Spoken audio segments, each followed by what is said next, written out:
नमस्कार, मैं सोनाली कुलकर्णी आपके सामने क्राइम पेट्रोल सतर्क का एक नया अध्याय लेकर आई हूँ। अक्सर हर क्राइम की और जुर्म की लगभग एक सी जर्नी होती है। क्राइम होता है तो पुलिस कंप्लेन होती है, इन्वेस्टिगेशन के बाद क्रिमिनल को अरेस्ट किया जाता है, लेकिन बहुत बार इंसाफ मिलना इतना आसान नहीं होता। आंकड़ों की माने तो देश में 43% मेजर केस सॉल्व हो पाते हैं, बाकी नहीं। ऐसा क्यों होता है?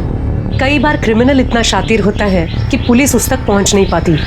कई बार एविडेंस की कमी की वजह से या लीगल लूपहोल की वजह से कोर्ट में मुजरिम साफ बच जाता है, और फिर नए केसेस का इतना प्रेशर होता है कि पुराने केसेस ठंडे बस्ते में चले जाते हैं, जिन्हें हम कोल्ड केसेस कहते हैं। पर किसी केस का बंद हो जाना सिर्फ पुलिस डिपार्टमेंट की हार नहीं है, ये हार है उस विक्टिम की जो इंसाफ के लिए कानून से आस लगाए बैठे हैं, या उन परिवार वालों की, उन दोस्तों की जिन्होंने किसी अपने को खोया है। और इसलिए हर बार जब कोई कोर्ट केस खुलता है या सॉल्व होता है तो ये सबके लिए एक दोहरी जीत जैसा होता है। इसी तरह के केसेस आपके सामने लाएंगे जिन्हें सॉल्व करना पुलिस के लिए एक चैलेंज था। तो आइए शुरू करते हैं उन अनदेखी, अनसुनी और बेहद ही चैलेंजिंग कहानियों का सिलसिला।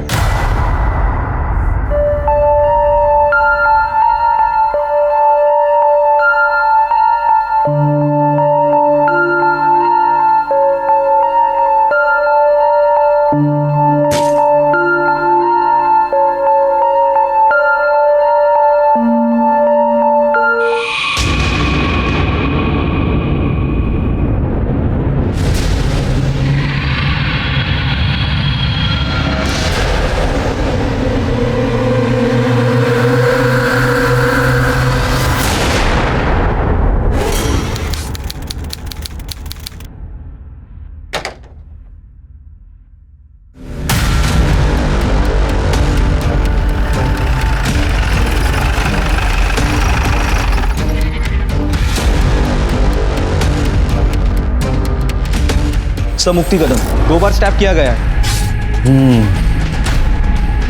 लूट का मामला लग रहा है। हाँ सर, रूम में सारा सामान बिखरा पड़ा है। कुछ और मिला? हाँ सर, बेडरूम के खिड़की के पास 2 लोगों के शू प्रिंट मिले, लगता है वो वहां से आए हुए। सर आइए, ये देखिए। होली का दिन है तो जूतों को कलर तो लगा ही होगा।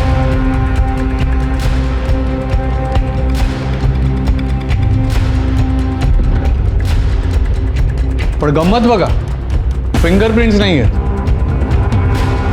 यहाँ। फुटप्रिंट्स मिटाने की कोशिश तो की है इन लोगों ने, लेकिन यहां पर मिटाने से रह गए। ये जो भी थे ना, वो काफी शातिर लोग थे।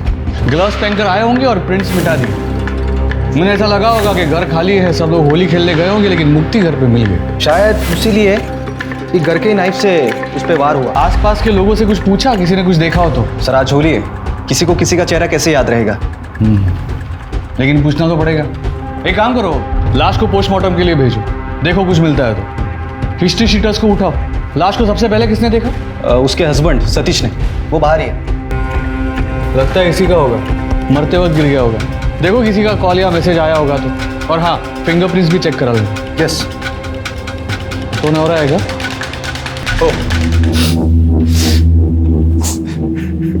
घरी तो भी दोगे दस्ता का? नहीं सर, मेरा छोटा भाई और आई साथ में रहते हैं। छोटा भाई दोस्तों के साथ होली खेलने बाहर गया और आई किटी पार्टी में गई। मुक्ति! आई देखिए, आप दोनों संभालिए अपने आप को। मैं आप दोनों की व्यथा समझ सकता हूँ, लेकिन जो प्रोसीजर है उसे तो फॉलो करना पड़ेगा ना। आपको किसी पे कोई शक? मुक्ति की किसी के साथ कोई दुश्मनी थी? सर 5 महीने पहले शादी हुई थी हमारी, उसकी किसी से क्या दुश्मनी होगी सर? वो तो बस ऑफिस से घर और घर से ऑफिस जाती थी। पर सर वो अंदर की जो खिड़की है वो हमेशा बंद रहती थी। पता नहीं मुक्ति से आज वो खुली कैसे छूट गई। आई ऑफिस से डिटेल्स काढ़ा, वहां पर भी जाके पूछताछ करो। हाँ सर।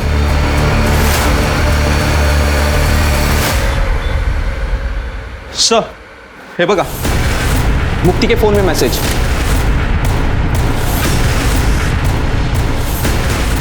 ये तो एक्स्ट्रा मैरिटल अफेयर का मामला लग रहा है। अरे एक काम कर, या वेट की इन्फॉर्मेशन काढ़। हाँ, और फिर उठा उसको। ठीक है। जी सर। वेद मुक्ति का जूनियर है और 2 दिन पहले मैंने ऑफिस के बाहर उन दोनों को झगड़ते हुए भी देखा था। तब से वो ऑफिस नहीं आया है। अब कहाँ मिलेगा ये वेद शर्मा? सर आप लोग यहाँ क्या कर रहे हो? हम तुम्हें मुक्ति कदम के मर्डर के जुर्म में अरेस्ट करने आए।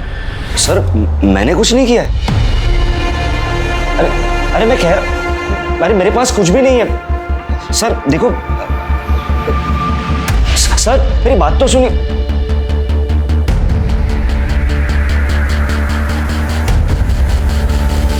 ये तो मुक्ति के घर जैसी चाबी लग रही है। पकड़ा ला। सर मेरी बात, सर प्लीज, सर मेरी बात तो सुने सर। पहले एक्स्ट्रा मैरिटल अफेयर करता है और फिर मर्डर करता है। ध्यान सर अरे कौन मर्डर से सर मैंने कुछ बोल काय बोला इसे ते। सर देखो सर सुनिए ना। सर मैंने कुछ भी नहीं किया सर। प्लीज मेरी बात सुनिए सर। ये सब मुझको नहीं बोलने का, कोर्ट में बोलने का। सर मेरी लाइफ, मेरा करियर सब बर्बाद हो जाएगा। Sir please help me. Sir देखिए ना, अगर कुछ ले देखिए, अगर मामला सेट हो रहा है तो। हेलो, हाँ साठे बोलते हैं। हाँ मुक्ति कदम से केस मीज हैंडल करते, बोला।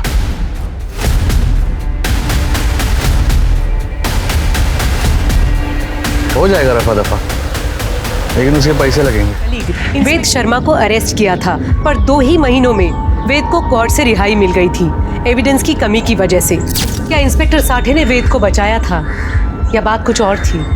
कौन था मुक्ति का कातिल और कैसे मिला मुक्ति के घर वालों को इंसाफ?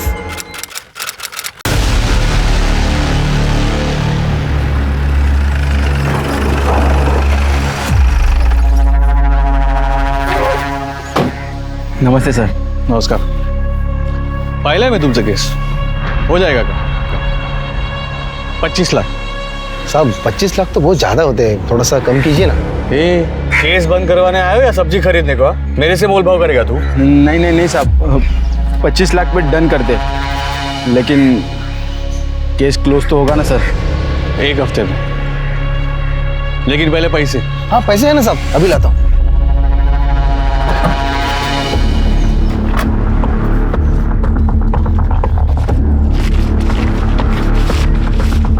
पूरे सर फिलहाल तो 20 लाख ही है, 5 लाख हम काम होने के बाद देते ना। जब तक पूरे पैसे नहीं मिलेंगे तब तक मैं केस को हाथ भी नहीं लगाएगा।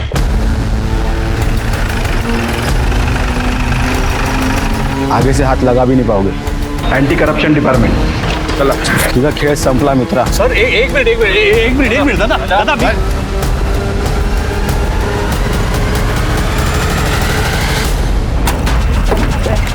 पीछे आइए, चलो पीछे। सर आपने कितने केस में रिश्वत लिया है? अकेले नहीं, आपके साथ कोई और था। सर आपके वजह से कितने मासूम लोगों को जेल जाना पड़ा। सर जवाब दीजिए सर, से बिना बताए जा नहीं सकते सर। सर आप बोलिए सर, जवाब। पुणे के सीनियर कॉप मुकुल साठे को एंटी करप्शन ब्यूरो ने रिश्वत लेने के चार्जेस में अरेस्ट किया है। अब देखना ये है कि इस करप्शन की वजह से मुकुल साठे ने अपने कितने केसेस की बलि चढ़ाई थी। पुलिस डिपार्टमेंट की इज्जत का भी नहीं सोचते ये लोग। मैम मैंने तो यहाँ तक सुना है कि ये साठे का केस अलग अलग पुलिस स्टेशन में दिया जा रहा है रिव्यू के लिए। दिया जा नहीं रहा है, दिया गया है। उसके सॉल्व अनसॉल्व हर केस को हमें दोबारा देखना होगा। बहुत तगड़ा ब्राइब का केस है साठे के अगेंस्ट। कुछ केसेस हमारे भी पुलिस स्टेशन में आने वाले हैं। चला लगा कामल।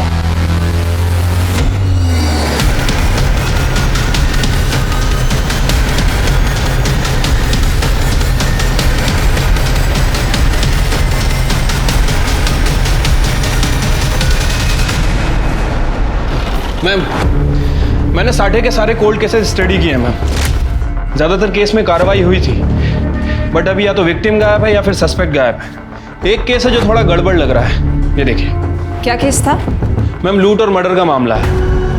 विक्टिम मुक्ति कदम की शादी सतीश कदम से हुई थी सितंबर 2009 में।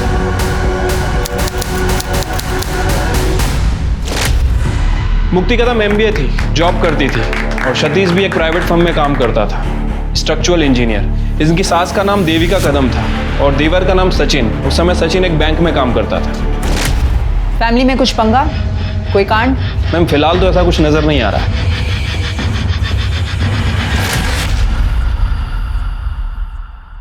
अरे वाह, झाले का कांदे पोहे?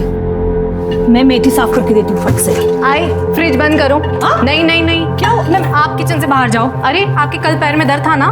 अरे वो तो कल था ना, अभी मैं बिल्कुल ठीक हूँ। तो आई आज काम करके फिर से पाँव में दर्द कराना है क्या? कुछ नहीं होता, अकेले कितना काम करोगी? नहीं नहीं वो आई दे दो, मैं करती हूँ, कुछ नहीं होता, दे दो। अरे मुक्ति, मुझे उठाया क्यों नहीं? मैं हेल्प कर देता। अरे तुम रात को देर तक काम कर रहे थे ना, और सारा काम हो ही गया है, बस मशीन में कपड़े लगाना बाकी है। अरे मशीन लगा दी है मैंने। शकु मौसी, वो आप कपड़े सुखा देना। आइला बरन आई, वो आराम कर रही है। हो करते नहीं। सच्चू नाश्ता रेडी है। हेलो वहीनी। बैठो ना। गुड मॉर्निंग दादा। Good morning. आजा बैठ। क्या बात है। अरे वाह मुक्ति, लौकर 1 घंटे में मीटिंग है मेरी। हाँ दादा, आराम से टेस्ट लेके खाना।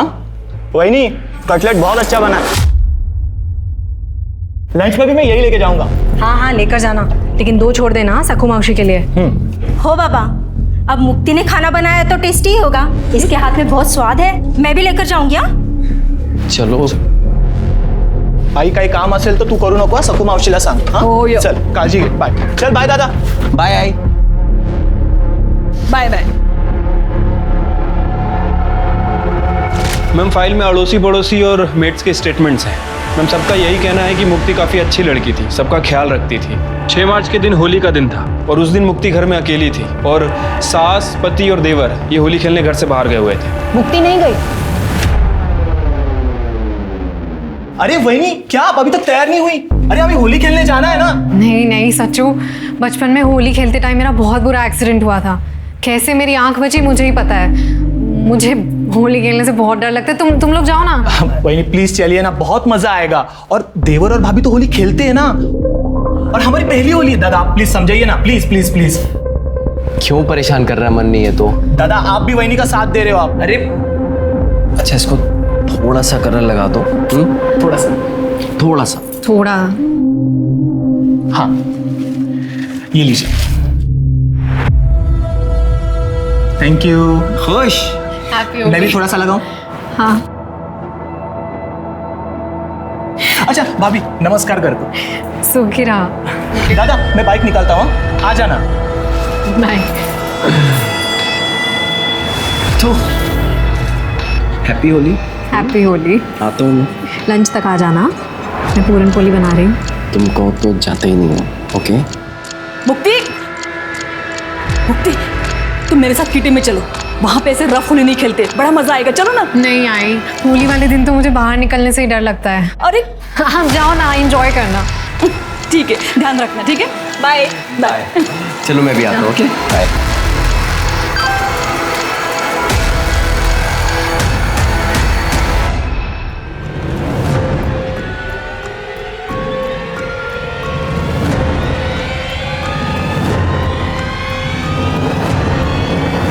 मुक्ति, तो मुक्ति घर में अकेली थी, घर में चोरी हुई और मुक्ति का मर्डर हो गया। हस्बैंड ने बॉडी को देखा और इन्वेस्टिगेशन में बॉयफ्रेंड पकड़ा गया। यस मैम, जो 2 महीने में ही बाहर आ गया क्योंकि उसके खिलाफ कोई एविडेंस ही नहीं था। मैम मुझे लगता है कि इसके बॉयफ्रेंड ने साटे को पैसे खिलाए होंगे। अच्छा खासा स्ट्रॉन्ग केस था। एक्स्ट्रा मैरिजल अफेयर, उसके घर से लड़की की फोटो मिलना, डुप्लीकेट चाबी, फिर कैसे? पता करो ये बॉयफ्रेंड कहाँ है और लड़की की फैमिली को ट्रेस करो। मुझे सारे डिटेल्स चाहिए, पोस्टमार्टम रिपोर्ट, CDR, सब कुछ। और अगर ये लूट का मामला था तो पता करो कोई पकड़ा गया, क्या क्या सामान चोरी हुआ, कहीं ये सामान बेचा गया हो, सब चेक करो। Yes ma'am.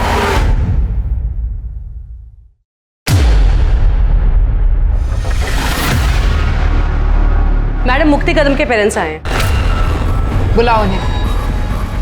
मैडम हमारी मुक्ति ऐसी नहीं थी। हाँ, वो अपने जूनियर वेद को पसंद करती थी।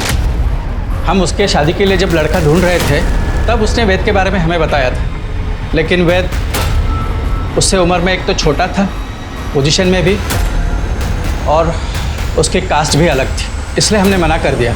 और मैडम हमारे बच्चे ने एक बार भी जिद नहीं की।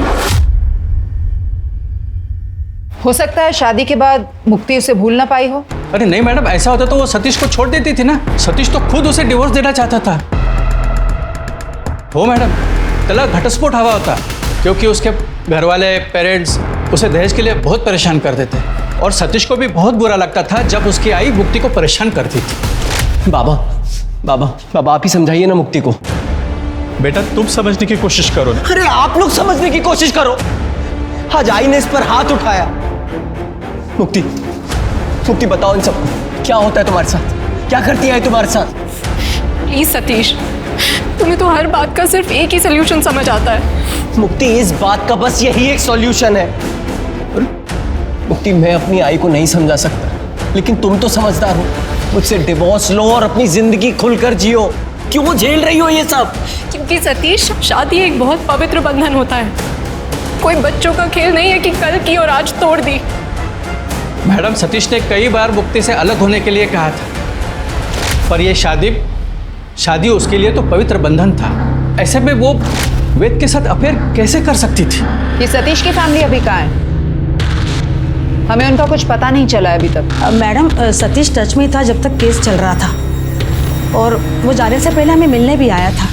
उसकी माँ बोली कि हमारे यहाँ पे बहुत बेइज्जती हो गई है, तो केस खत्म होने के बाद वो यहाँ पे घर बार बेचकर चले गए यहाँ से। थोड़े दिनों बाद वेद भी बाहर आ गया। हमने यहाँ पे पुलिस स्टेशन के चक्कर बहुत काटे मैडम। साठे साहब ने हमें कुछ ठीक से बताया नहीं, वो पक्का हमसे कुछ छुपा रहे थे।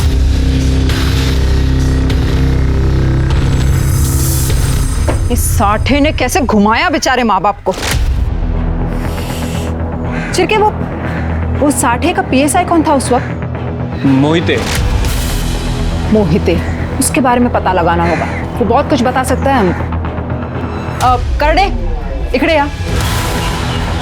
वो मुक्ति कदम का केस फाइल है ना, वो लेकर आओ। ओके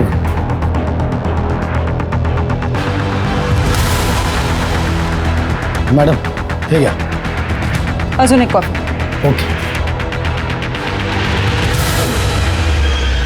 मुक्ति के पोस्टमार्टम रिपोर्ट के हिसाब से 2 स्टैब वुंड्स थे। कोई फिंगरप्रिंट्स नहीं मिली घर वालों के अलावा। चाकू पर फिंगरप्रिंट्स पोंछ दिए गए थे और मुक्ति की बॉडी पर कोई असॉल्ट का निशान भी नहीं था। मुक्ति प्रेग्नेंट थी, 2.5-3 महीने की प्रेग्नेंट थी। तो डीएनए रिपोर्ट भी नहीं है इसमें। वो साठे ने ऑर्डर ही नहीं दिए होंगे डीएनए टेस्टिंग के। काय हलकट मानुस होता तो साठे। मुक्ति का केस ये बोल के बंद कर दिया कि एक्स्ट्रा मैरिटल अफेयर था, बच्चे का डीएनए भी नहीं किया।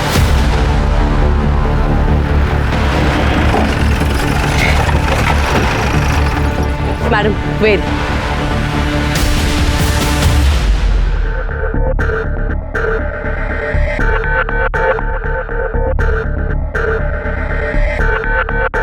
Yes ma'am.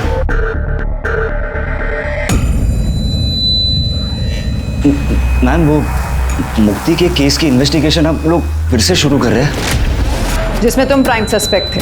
हाँ जानता हूँ, पर आपने जो जो उस फाइल में पढ़ा वैसा कुछ भी हुआ ही नहीं था ना। मेरे पास मुक्ति के इतने सारे पिक्स थे। हाँ, सिर्फ 1-2 पिक थे जब हम ऑफिस ट्रिप के लिए गए थे, और वो भी मुक्ति की शादी के पहले। और ना ही मेरे पास मुक्ति के घर की कोई डुप्लीकेट चाबी थी। लेकिन हाँ मैम, वो पीआई साठे के बारे में मैंने पता किया था। उसे केस क्लोज करने का ऑब्सेशन था, क्योंकि मुक्ति को उन 2 लुटेरों ने ही मारा था जिसे वो नहीं पकड़ पाया था, और बलि का बकरा मुझे बना दिया था। वो सब तो ठीक है, लेकिन मर्डर वाले दिन तुमने मुक्ति को 2-3 बार मैसेज किया था, और आखिरी मैसेज कुछ 10:17 को किया था। मुक्ति का मर्डर 12 से 2 के बीच में हुआ था। तुम्हारे पास काफी टाइम था ये सब करने का। तुम टिपिकल वो आशिक टाइप के थे ना। मैम, मैं मुक्ति से प्यार करता था और आज भी करता हूँ, लेकिन जब मुझे पता चला कि उसकी शादी तय हो गई है और वो खुश भी थी, तो मैंने बैकआउट किया था। वो मेरी सीनियर थी, वो चाहती तो मुझे जॉब से निकाल सकती थी, पुलिस के पास जा सकती थी, पर उसने ऐसा कुछ भी नहीं किया। वो एक रैशनल लड़की थी और मैंने उसे परेशान नहीं किया। लेकिन जब शादी के 15-20 दिन के बाद मैंने उसे दुखी देखा तो मैं थोड़ा शॉक्ड हो गया था। मैंने उसे अकेले में बैठ के रोते हुए देखा था। पूछने की भी कोशिश की, पर उसने कुछ नहीं बताया। और एक बार जब न्यू ईयर के बाद वो ऑफिस आई तो उसे चोट लगी थी, तो मैंने उसे कन्फ्रंट किया था। मुक्ति, देखो मुक्ति, तुमने कहा दूर रहो, मैं दूर रहा। तुम खुश हो तो मैंने भी अपने आप को मना लिया, पर मैं तुम्हें रोते हुए नहीं देख सकता। बताओ ना, हुआ क्या है? देखो, अगर तुम नहीं बताओगी ना तो मैं तुम्हारे पति से बात करूंगा। मेरी सास वो मुझे बहुत टॉर्चर करती है दहेज को लेके। उन्होंने सतीश को भी कंट्रोल कर रखा है, इतना कि हम आज तक पति पत्नी की तरह भी साथ नहीं रहे। सतीश ने मारा तुम्हें? नहीं, मेरी सास ने गुस्से में। पर सतीश भी कुछ नहीं बोलते, वो सिर्फ डिवोर्स ले लो यही कहते रहते हैं। तो ले लो ना डिवोर्स। तो मैं तुम्हें बहुत खुश रखूंगा, और अब तो हमारे पेरेंट्स भी कुछ नहीं कहेंगे। नहीं वेद प्लीज, तुम इस सब की कोशिश मत करो। शादी मेरे लिए बहुत पवित्र रिश्ता है। हम किसी कारण से शादी करते हैं क्योंकि हमारी नियति जुड़ी होती है। चाहे जो भी हो जाए, मैं इस रिश्ते को निभाऊंगी। मैम, हमारे बीच में कोई एक्स्ट्रा मैरिटल अफेयर नहीं था। पुलिस ने बदनाम किया था उसे। She was an angel. उसके पति ने उसको छुआ तक नहीं, फिर भी वो मेरे पास एक बार भी नहीं आई थी। मुक्ति ने तो कहा कि उसके और उसके हस्बैंड के बीच में रिलेशनशिप नहीं था, लेकिन वो प्रेग्नेंट थी। कहीं तुम दोनों के बीच में तो कुछ नहीं हुआ? और उसने अपने पति को छोड़ने से मना कर दिया, तुम्हें गुस्सा आ गया, तुमने उसे मार दिया? नहीं मैम, मैंने मुक्ति को नहीं मारा। मैं तो उस दिन वहां था भी नहीं। मैंने खुद एलिबाई दी थी मेरे 2 दोस्तों के साथ। मैं और मेरे 2 दोस्त ट्रैकिंग पर गए थे, यहीं शहर से थोड़ा दूर। लेकिन मौत के 2 घंटे पहले तुमने उसे मैसेज किया था। हाँ, क्योंकि उस दिन मेरा जन्मदिन था और मैं मुक्ति से मिलना चाहता था, पर उसने मना कर दिया। इसलिए मेरे 2 दोस्तों ने ट्रैकिंग का प्लान किया, ताकि वो चाहते थे कि मैं परेशान ना रहूं बस। अरे वाह, दोस्ती हो तो ऐसी। लगता है काफी गहरी दोस्ती थी तुम तीनों की। हाँ, हम तीनों रूममेट्स थे। तो फिर तो झूठी एलिबाई भी दे सकते थे ना वो? नहीं मैम, क्योंकि लोकेशन के हिसाब से उस वक्त तुम्हारा फोन तुम्हारे घर पर था। हाँ, क्योंकि मेरे 2 दोस्तों ने मुझे कहा था कि फोन घर पर रख दे ताकि मैं मुक्ति को फोन ना करूं। मैम, मैंने मुक्ति को नहीं मारा, मैं कोर्ट में भी प्रूव कर चुका हूँ। अब केस रीओपन हुआ है तो फिर से प्रूव करना पड़ेगा। अपने दोस्तों को ढूंढो, इस बार हम पूछताछ करेंगे अपने तरीके से। मैम, बट मेरे दोनों दोस्तों यूएस शिफ्ट हो गए और अभी तो हम टच में भी नहीं है, ना कोई कांटेक्ट नंबर है। वाह, कितना कन्वीनियंट है ना सब कुछ। जेल से बाहर रहना है ना, तो अपने दोस्तों को ढूंढो।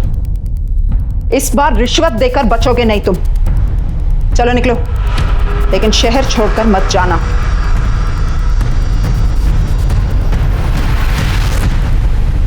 शिरके, इस पर नजर रखो। इसका सब कुछ ना बहुत ही ज्यादा कोइंसिडेंस है। उस दिन होली का दिन था, सबके चेहरों पर रंग लगे हुए होंगे।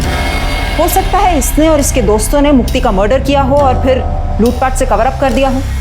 इसकी एलिबाई फिर से चेक करो। लुटेरों का कुछ पता चला? मैम, खबरियों को काम पे लगा दिया है, लेकिन मैम 5 साल पुराना केस है, बहुत मुश्किल होगा। पता है, आसान नहीं होगा, पर हमें सॉल्व करना पड़ेगा।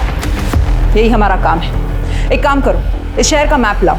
5 सालों में जितने भी ज्वेलर्स की दुकान बंद हो चुके हों, सबको ट्रैक करो और ट्रेस करो। मैम, मैंने साटे के PSI मोहिते को ट्रैक कर लिया है। वो आजकल अमरावती में पोस्टेड है, कल तक आ जाएगा। Good, very good. एक काम करो, तुम मुक्ति के ससुराल जाओ, वहां से इंफॉर्मेशन निकालो। इस केस को ये समझ के डील करो कि इसकी हर एक इंफॉर्मेशन मैनिपुलेटेड है। Yes, okay. पुलिस के हिसाब से वेद शर्मा, जो कि मुक्ति कदम केस का प्राइम सस्पेक्ट था, उसने इंस्पेक्टर साठे को केस क्लोज करने के लिए रिश्वत दी थी। लेकिन वेद से मिलने के बाद पुलिस को कई ऐसी बातें पता चली जो इंस्पेक्टर साठे की रिपोर्ट से मैच नहीं करती थी। लेकिन जो सबसे बड़ी चौंकाने वाली बात थी, वो थी मुक्ति की प्रेगनेंसी। एक्स्ट्रा मैरिटल केस होने के बावजूद इंस्पेक्टर साठे ने बच्चे का DNA टेस्ट नहीं कराया था और वेद के हिसाब से ये बच्चा ना वेद का था और ना ही सतीश का। पर 5 साल बाद किसी भी बात को क्रॉस चेक करना या साबित करना बहुत मुश्किल था, क्योंकि ना तो अब क्राइम सीन था, ना कोई DNA एविडेंस, ना विटनेस जिससे पता चल सके कि वो बच्चा किसका था। ये केस जितना सीधा और सरल लग रहा था, ये उतना ही पेचीदा हो गया था। सवाल ये था कि क्या मुक्ति को कभी इंसाफ मिलेगा? यहाँ एक दुकान थी, 3 साल पहले बंद हो गई। सर, 5 साल पहले के बेचे हुए गहने कैसे याद रहेंगे? सब गहने एक ही जैसे तो होते हैं।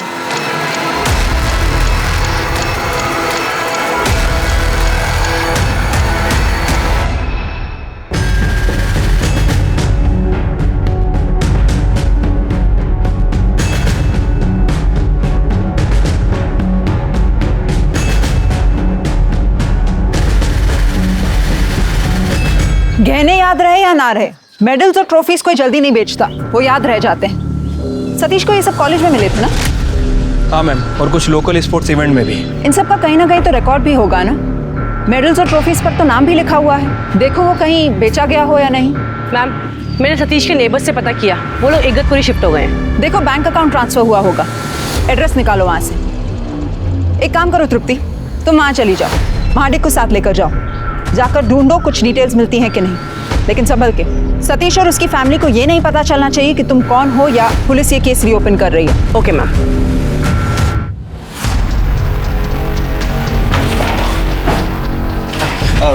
मैडम नमस्कार। बसा बसा।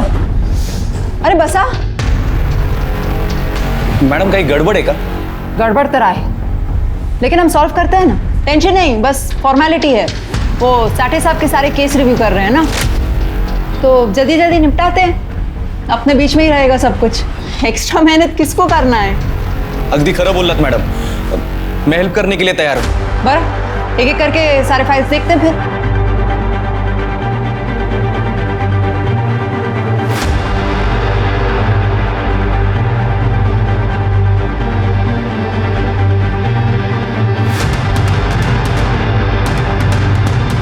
उगती कदम।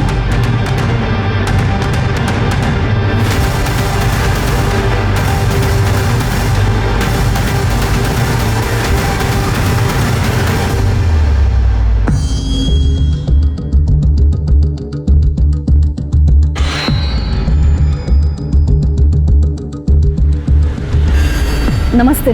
नमस्ते। आप लोग नए हो क्या यहाँ पे? हो आंटी, हम बस यही पीछे के एरिया में घर ढूंढ रहे थे। वो जो बंगलो खाली पड़ा है? जी हाँ, जी हाँ। अरे वाह, खूब मस्त। अच्छा हो गया आप लोग आ गए, नहीं काफी टाइम से बंद पड़ा था ना, मैं भी बोर हो गई थी। यहाँ पे बात करने के लिए कोई है ही नहीं। आंटी, ये मेरी मम्मा है। अच्छा जी, नमस्ते जी। जी नमस्ते। अभी यहाँ तक आप आ गए हो तो फिर चलिए ना, मैं आपके लिए चाय बनाती हूँ। हाँ जी आइए। चले मम्मा, आइए ना, आइए। और तृप्ति, क्या काम करते तू?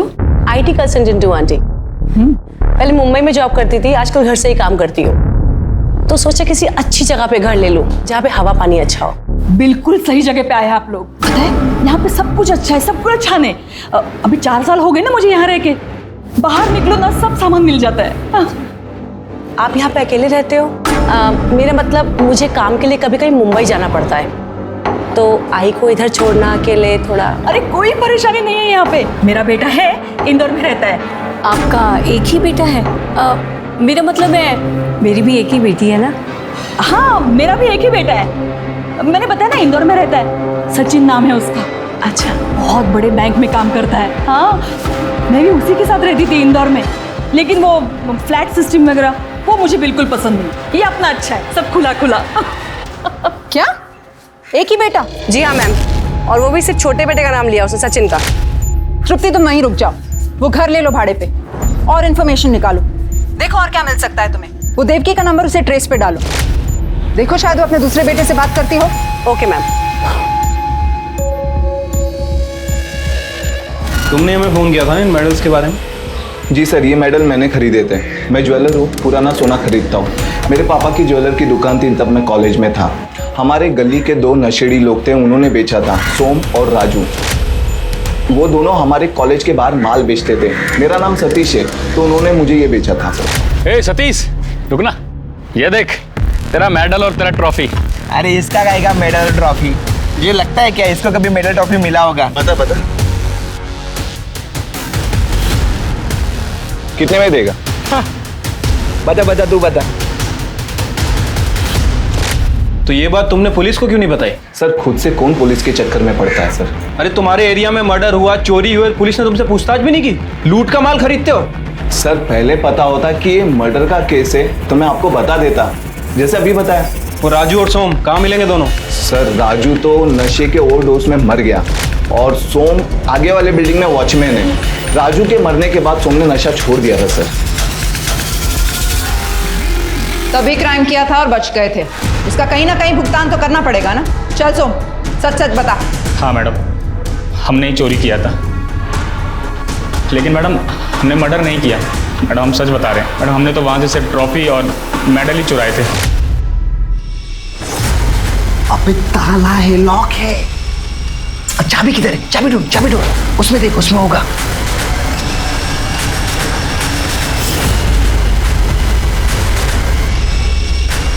अभी है ना, इससे हो जाएगा अपना काम। हाँ यार, सुट्टे का पैसा निकल जाएगा। चल चल, उठा उठा।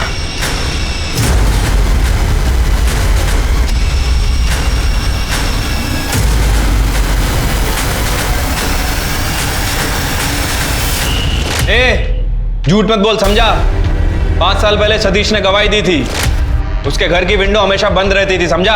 हाँ साहब, तो रहती होगी ना साहब, लेकिन साहब हम लोगों ने देखा था वहाँ की काम वाली बाई को कांच साफ करते हुए किसी ने फुग्गा मारा होगा मैडम, तो वहीं से हम अंदर घुस गए थे। तो वो प्लान नहीं था? नहीं मैडम, हमें तो 1000-2000 रुपये मिल जाता था, यही बहुत होता था। लेकिन मैडम हमने मर्डर नहीं किया। मर्डर नहीं किया लेकिन चोरी की है, इतनी आसानी से नहीं छोड़ेंगे तुझे।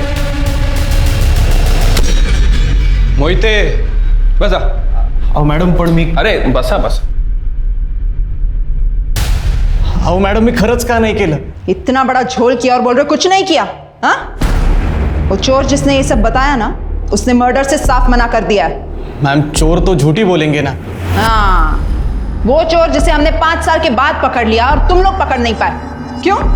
क्योंकि तुम लोगों ने काम ही नहीं किया था। वो ज्वेलर ने भी बोला कि कोई चोरी की पूछताछ नहीं की गई थी। मैडम, उस केस के आयो तो साटे साहब थे, वो जैसे बोलते थे वैसे हमें करना पड़ता।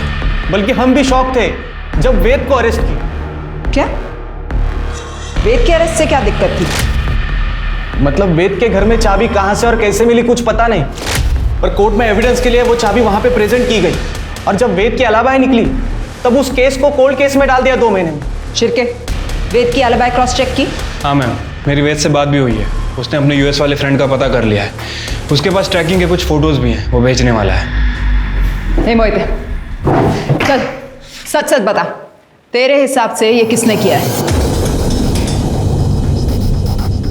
मैम, उस वक्त वहां पे सिर्फ सतीश ही था, ना ही उसका भाई ना उसकी माँ थी। मुझे तो लगता है ये खून उन चोरों ने किया है, नहीं तो खुद सतीश ने। इसका मतलब जो कुछ हुआ सतीश को जरूर पता होगा। मैम, हो सकता है कि सतीश को ये बात पता चल गई हो कि मुक्ति वेद के बच्चे की माँ बनने वाली हो, इसीलिए सतीश ने मुक्ति को अपने रास्ते से हटा दिया। नहीं शिरके, सतीश तो खुद मुक्ति को डिवोर्स देना चाहता था। उसके लिए इससे बेहतर क्या होता? सतीश मुक्ति को जिंदा रखता और उसे डिवोर्स दे देता। नहीं हो सकता है मैम, लेकिन एक पॉसिबिलिटी ये भी हो सकती है कि सतीश को मुक्ति से प्यार हो गया हो। मतलब वो उसे डिवोर्स देगा कहना अलग है, लेकिन वाकई में डिवोर्स देना ये थोड़ा अलग हो जाता है। ये सब वो डीएनए रिपोर्ट नहीं होने की वजह से। डीएनए टेस्ट क्यों नहीं करवाया? उसी वक्त पता चल जाता बच्चे का बाप कौन है। हाँ मैडम, साठे साहेब कभी कोणाचा ऐकायचं का? उन्होंने नहीं बोला इसलिए नहीं किया, और वैसे भी आयो वही थे। चुप! आयो वही थे, और तुम सब दूध के धुले हुए हो। जब कद्दू कटता है ना तो सब में बटता है, यहाँ सबको पता है। नहीं मैडम, साठे साहब कुछ बातें अपने अपने तक ही रखते थे। हाँ, और तुम लोग कुछ नहीं बोलते थे, क्योंकि वो तुम्हारा हिसाब साफ रखते थे, इसलिए तुम लोग कुछ नहीं बोलते थे। सर्कस चाली होती का तुमची? शिरके, सतीश का पता लगाओ। इन सारे सवालों का जवाब वो जरूर जानता होगा। उसे पता होगा कि बच्चे का बाप कौन था। Yes ma'am.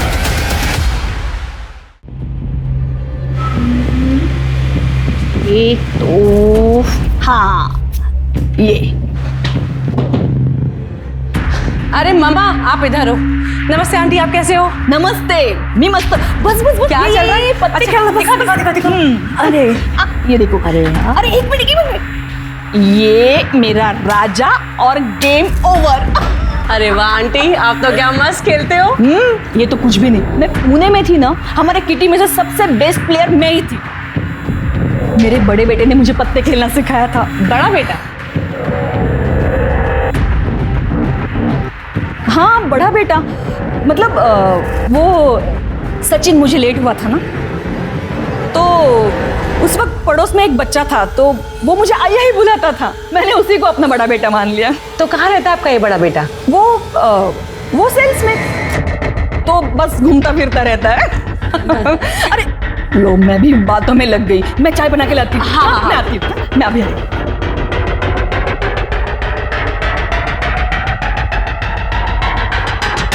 मैम, मुझे लगता है कि देवकी को पता है कि सतीश कहाँ है। वो कुछ छुपा रही है, वो शायद अभी भी उसके टच में है। तो फिर उसके कॉल रिकॉर्ड में जरूर कुछ ना कुछ मिलेगा। तृप्ति, तुम देवकी पर नजर रखो, कोई ना कोई इन्फॉर्मेशन जरूर मिलेगी। Okay ma'am. मैम, देवकी के कॉल रिकॉर्ड में एक नंबर मिला है, अजय नालेकर का है। देवकी हर संडे 11 बजे से बात करती है, बेंगलुरु का नंबर है। अजय नालेकर, नाम कुछ सुना सुना सा लग रहा है। देखा हुआ सा लग रहा है। एक मिनट।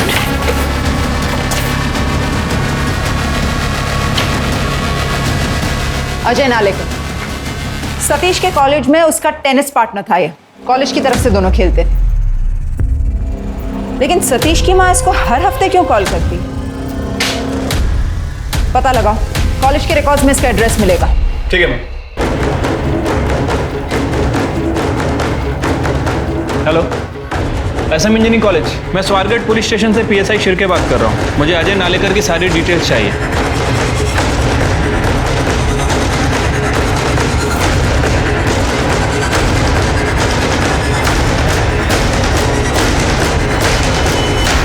हाँ, सीनियर थे मेरे सतीश दादा, और मैं जानता हूँ उनके केस के बारे में भी। अच्छा, तुम सतीश से टच में हो या उसकी फैमिली के किसी मेंबर से या फिर उसकी माँ से? नहीं, सतीश दादा के किसी भी फैमिली मेंबर से मेरी कोई बात नहीं हुई। उनसे मेरी लास्ट टाइम बात हुई थी जब वो एक नई एमएनसी कंपनी ज्वाइन कर रहे थे, और उसी कंपनी में एक वैकेंसी मेरे लिए भी थी। मैंने सारे डॉक्यूमेंट दिए थे दादा को, लेकिन फिर उनका कोई कॉल नहीं आया और मेरे मैसेजेस का कोई रिप्लाई नहीं आया। मैंने बाद में कई बार ट्राई किया तो उनका फ़ोन बंद आया। तो मुझे लगा कि इस नंबर को पहचानते हो? ये नंबर तुम्हारे नाम पर रजिस्टर्ड है बेंगलोर में। नहीं, मैं तो कभी बेंगलोर गया भी नहीं हूँ। अच्छा, ये सतीश के बारे में और कुछ बता सकते हो? स्टडीज़ और स्पोर्ट में दोनों में सही थे दादा, एकदम हीरो थे हम जूनियर्स के। और कॉलेज की सबसे हॉट लड़की उनकी गर्लफ्रेंड थी। क्या नाम था उसका? अलीशा रुइया। अलीशा रुइया? पर दादा के घर वालों ने शादी से मना कर दिया था। Caste issues. एक मिनट। अलीशा की जॉब भी तो बेंगलोर में लगी थी, जितना मैं जानता हूँ। मुक्ति कदम का मर्डर पहले लूटपाट में कोलैटरल डैमेज बताया गया, फिर उसके मर्डर को एक्स्ट्रा मैरिटल अफेयर का नतीजा बता दिया गया। मरने के बाद भी मुक्ति को बदनाम किया गया। मोहिते के बयान और बाकी इन्वेस्टिगेशन में मामला कुछ और ही निकला। अब लग रहा था मुक्ति को पूरी तरह सोच समझ के प्लानिंग के साथ मारा गया था। असली कातिल को बचाने के लिए इंस्पेक्टर साठे ने वेद को फंसाया था, और वो भी गलत एविडेंस के साथ। पर साठे ने सही मुजरिम को पकड़ने की कोशिश तक नहीं की, चाहे बच्चे का डीएनए टेस्ट करना या सतीश के घर से चोरी हुए गहनों की खोज। इंस्पेक्टर साठे ने अपनी ड्यूटी नहीं निभाई। वही देविका का सबको ये बताना कि उसका एक ही बेटा है, ये बात भी पुलिस को खटक रही थी। अब पुलिस का सारा फोकस सतीश और उसकी गर्लफ्रेंड अलीशा पर शिफ्ट हो गया था। पर आखिर सतीश था कहाँ और मुक्ति को मारा क्यों गया? क्या कोई उसका मुंह बंद करवाना चाह रहा था? आप जानते हैं इसे? ये सतीश की गर्लफ्रेंड थी कॉलेज में। नहीं मैडम, इसे तो कभी पहली बार देखा नहीं, और मुक्ति ने भी कभी इसके बारे में कुछ बताया नहीं था। कॉलेज में तो सभी का कुछ ना कुछ तो रहता ही है। वो तो है, लेकिन सतीश और अलीशा शादी के बाद भी टच में थे। हमने पता किया है कि अलीशा ने अपनी सगाई तोड़ दी बेंगलोर में। बेंगलोर में? लेकिन सतीश तो पुणे में था ना मैडम। हाँ, लेकिन ये दोनों फिर भी टच में थे, और हमें लगता है कि सतीश अब भी बेंगलोर में। सतीश आपकी बेटी को डिवोर्स देना चाहता था ताकि वो अलीशा से शादी कर सके, और हमें लगता है कि सतीश और अलीशा दोनों ने मिलकर आपकी बेटी मुक्ति को। वैसे हम कल बेंगलोर जा रहे हैं इन्वेस्टिगेट करने।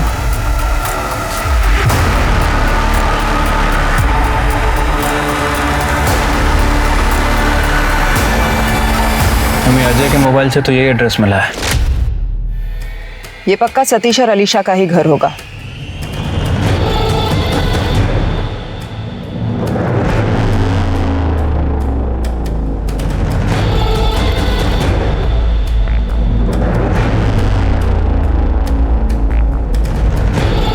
ये लड़की तो अलीशा नहीं है। फॉलो करो इन्हें।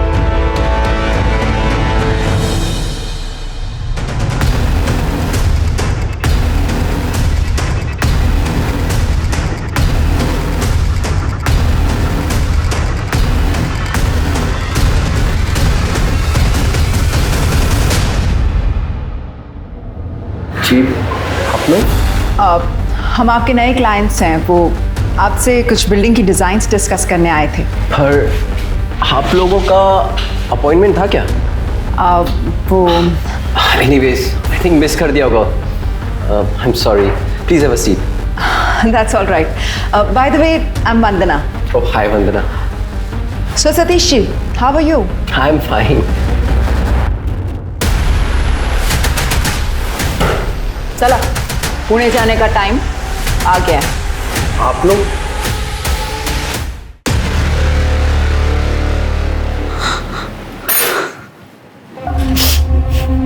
मैडम, मुझे सच में नहीं पता था कि अजय पहले से शादीशुदा है या उसका नाम सतीश है।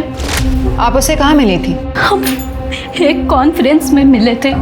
अजय वहाँ आर्किटेक्चर फर्म में जॉब करता था। हमने नंबर एक्सचेंज किया और हम मिलने लगे, डेट भी किया कुछ दिन। उसने कभी अपने पास्ट के बारे में बताया या अपनी फैमिली के बारे में? उसने कहा था वो अनाथ है, उसे उसके अंकल आंटी ने पाला था, लेकिन उसके उनसे नहीं बनती थी, उसने वो घर छोड़ दिया था। सर मैंने कुछ नहीं किया सर। मैडम मैंने मुक्ति को नहीं मारा, मैं खरा बोल तो है। चुप! भागे क्यों?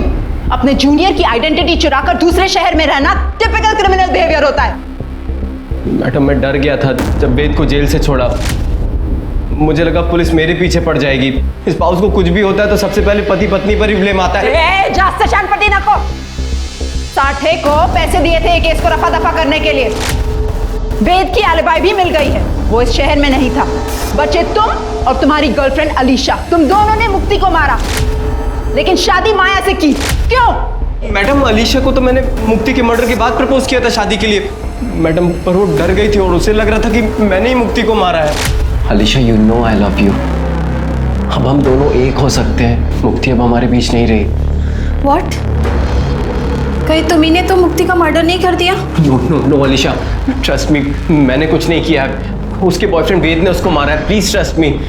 अगर मुक्ति को एक्स्ट्रा मैरिटल अफेयर रखना होता तो वो तुम्हारे डाइवोर्स का ऑफर एक्सेप्ट कर लेती।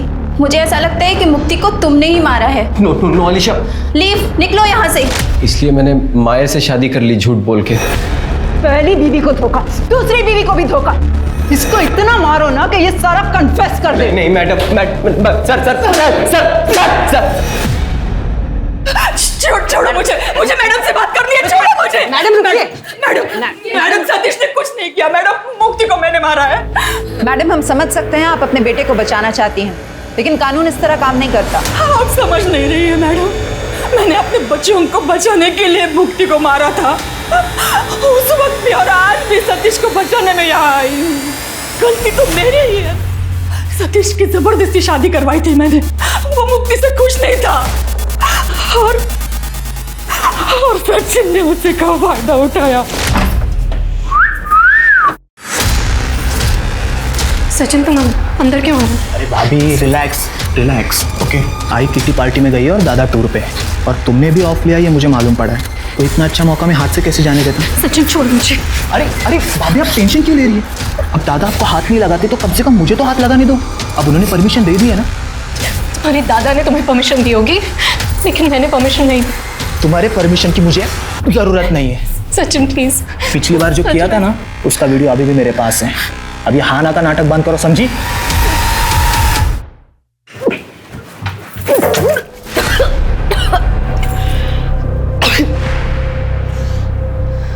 मुक्ति, तू प्रेग्नेंट है? हाय, और ये बच्चा सचिन का है।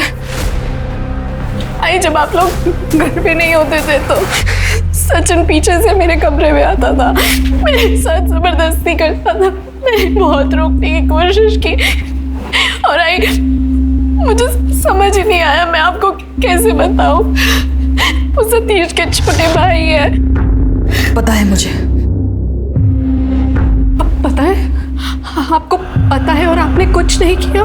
नहीं मुक्ति, मेरी बात सुनो मुक्ति। देखो तुम टेंशन मत लेना बिल्कुल ना, मैं ठीक करती हूँ।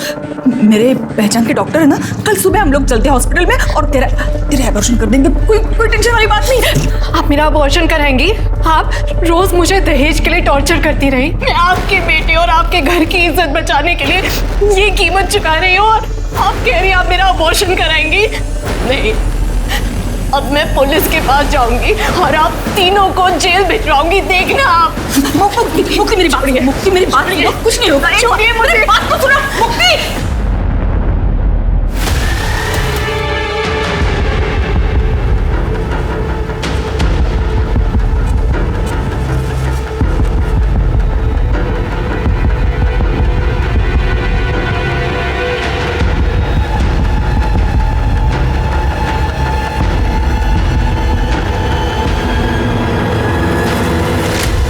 उसे नहीं मारती तो वो हम तीनों को जेल भेज देती। आपने अपने बेटों को सब सच बताया? मैं सतीश बोल रहे होते, जो कुछ भी हुआ ना उसमें किसी का कोई दोष नहीं है। वो साठे के वो सारे गहने मैंने रिश्वत में दिए थे केस बंद करने के लिए। शिर्के, उस सचिन को भी अरेस्ट करो इंदौर से, उस पर रेप के चार्जेस लगाओ और सतीश पर सॉलिसिटेशन और बीवी को सेक्सुअली एक्सप्लॉइट करने के चार्जेस और इन पर मर्डर के। अब तीनों जेल में घर घर खेलना।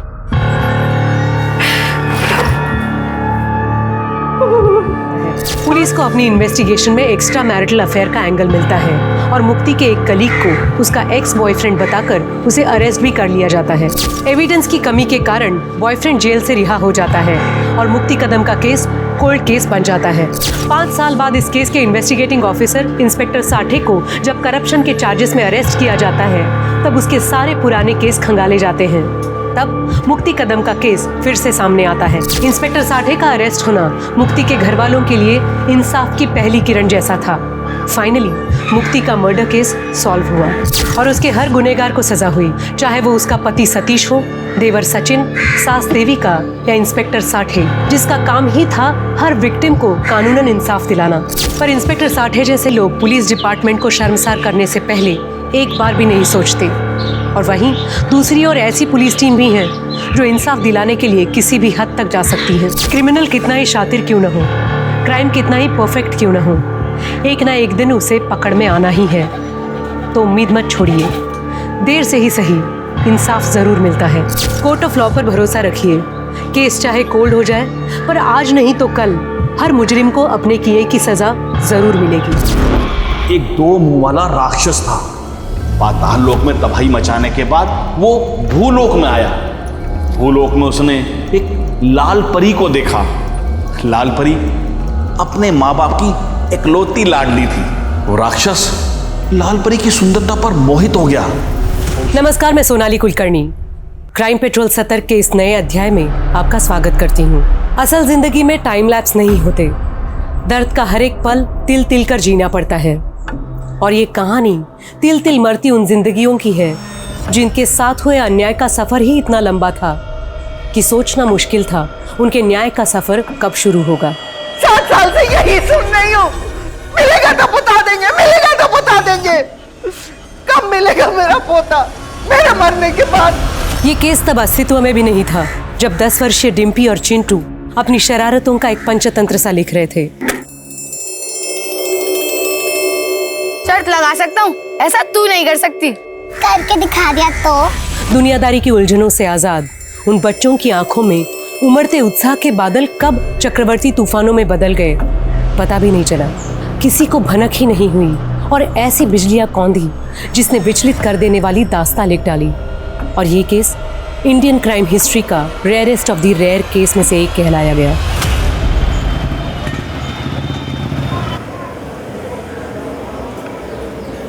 डिम्पी, आज जब मैं काम से घर लौटूं ना तो तेरी एक भी शिकायत नहीं मिलनी चाहिए, समझी ना? नहीं मिलेगी माँ। और हाँ, याद है ना तुझे आज क्या करना है? दद्दू के पास से जब याद है माँ, दद्दू के घर जाकर होमवर्क करना है, फिर घर आकर होमवर्क करना है और पानी भरना और चिंटू से बात नहीं करनी है।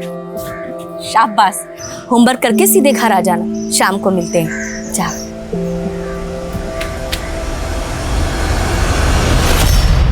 बच्चों, तब दिल्ली पर तुगलक का राज्य था और तुगलक बहुत ही सिरफिरा बादशाह था। चिंटू, तुम भी ना तुगलक के जैसे सिरफिरे हो।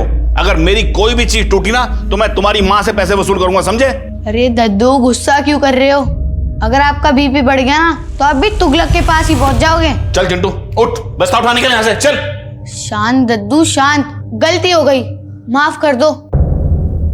दद्दू, एक बात बताइए, आपने आजादी की जंग में तो हिस्सा लिया ही था। हाँ हाँ लिया था और मैं तो जेल भी गया था। दादू, अब आप कितने साल के हो? मैं 62 साल का। मगर आजादी को तो मिले 73 साल हो चुके, तो फिर आप किस जुर्म में जेल गए थे? चुप, चल चिंटू, चल उठ, चल ये बंद कर, चल निकल। होगी तेरी पढ़ाई। चल कल अपनी मम्मी को बुला के लाना। चल। अरे डिम्पी रुक। अच्छी खिंचाई ना दद्दू की मैंने। माँ ने कहा है तुझसे दूर रहना। शरारत तू करता है, डांट मुझे पड़ती है। अरे डिम्पी, अभी तो हम बच्चे हैं, शरारत हम नहीं करेंगे तो क्या दद्दू करेंगे? अरे रुक तो, ये नया करतब तो देखती जा।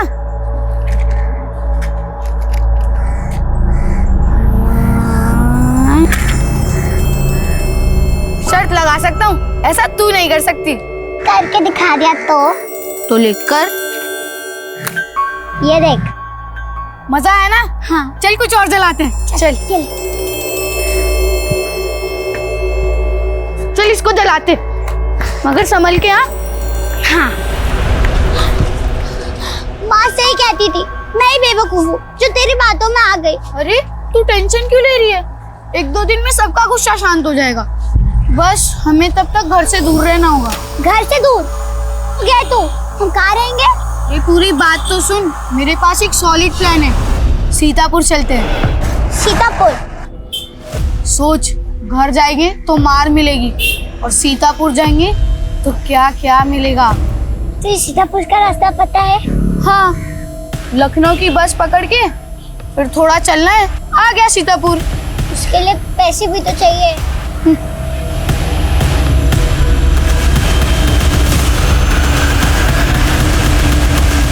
सुजाता, क्या हुआ मकरंद जी? तेरी बेटी डिम्पी और नालायक चिंटू की वजह से आज मेरा घर जल जाने वाला था। डिम्पी की तरफ से मैं आपसे माफी मांगती हूँ। सुजाता, गलती तुम्हारी भी है, तुम्हारी बेटी की भी है। मानता हूँ बिन बाप की बच्ची है, लेकिन उसे संस्कार देना तुम्हारी भी जिम्मेदारी है। मैं बहुत शर्मिंदा हूँ मकरंद जी, माफ कर दीजिए हमें। माफी मांगने से काम नहीं चलेगा, तुम्हें नुकसान की भरपाई करनी होगी। आज इस डिम्पी को ना मैं छोड़ूंगी नहीं। डिम्पी!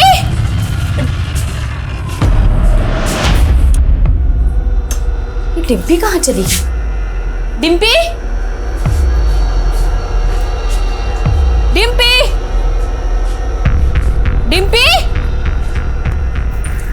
गीता बेटा, तुमने डिम्पी को देखा क्या? नहीं, मैंने नहीं देखा। सुशीला, डिम्पी को देखा क्या कहीं? नहीं तो। सुजाता, बकवास बंद कर। चिंटू को भगाएगा डिम्पी को? बल्कि हम तो खुद परेशान है, हमारा बेटा पता नहीं कहाँ चला गया। तुझे अपनी बेटी की पड़ी है और मेरी बेटी का क्या? हाँ? हमेशा तेरा बेटा ही ना उकसाता है मेरी बेटी को शरारत करने के लिए। आज उसी की वजह से मकरंद जी के घर पे आग लग गई। गलती तेरी बेटी की भी है, सारा दोष मेरे बेटे पर मत डाल। चुप कर, सारा मोहल्ला जानता है कि तेरा बेटा कितना नालायक है। जबान संभाल के बात कीजिए आप। तुम चुप रहो।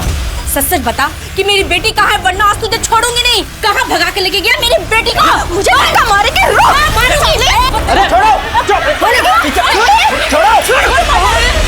क्या हो रहा है सब?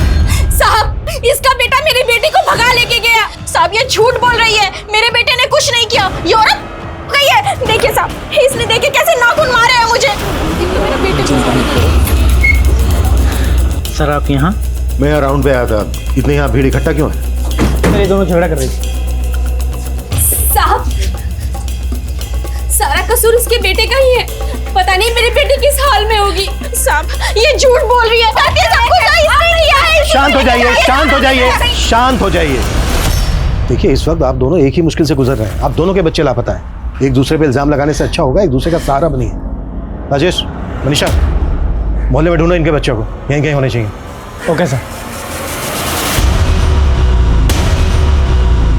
ये देखो, इन दोनों बच्चों का नाम चिंटू और डिम्पी है। मैंने देखा ही नहीं आसपास। जी नहीं सर, नहीं देखा। बेटा, इंस्पेक्टर ज्वाला प्रसाद कहाँ है? ज्वाला प्रसाद? इस नाम का तो कोई भी इंस्पेक्टर नहीं है पर माँ जी। नहीं बेटा है, मैं उन्हें यहीं कई बार मिली हूँ, इनको पता है। अरे माँ जी, आप? माँ जी, इंस्पेक्टर ज्वाला प्रसाद तो कुछ महीने पहले रिटायर हो गए। क्या? अब मैं क्या करूंगी? उन्हीं का सहारा था कि वो मेरी मदद करेंगे। और क्या करूं? माँ जी, आप शांत हो जाइए, बैठिए प्लीज, बैठिए। क्या हुआ जी, आप रो क्यों रही हैं?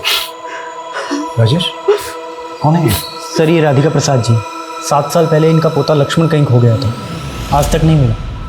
मेरे बुढ़ापे का वही सहारा था। पिछले 7 साल से उसे देखने के लिए आके तरस गई।